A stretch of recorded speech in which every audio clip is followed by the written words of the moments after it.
เอ่อผมจะเล่าคดีตัวอย่างแล้วกันเนาะถ้าอย่างเงี้ยคงจะคล้ายๆกันแหละรู้จักอัฐถั่วดำไหมครับรู้จักไหมเคยได้ยินเนาะครับอ่าครับคดีเคเนี้ยย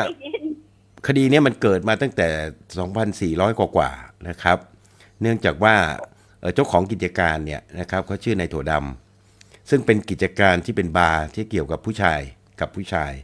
นะครับเวลาเขาถูกจับได้สมัยนั้นเขาก็เลยเรียกว่าการอัดถั่วดำที่คำว่าถั่วดำเนี่ยมันมาจากไอชื่อของเจ้าของก็ชื่อว่านายถั่วดำนะครับไม่ได้เกี่ยวอะไรกับถั่วไม่เกี่ยว ดำจริง ใช่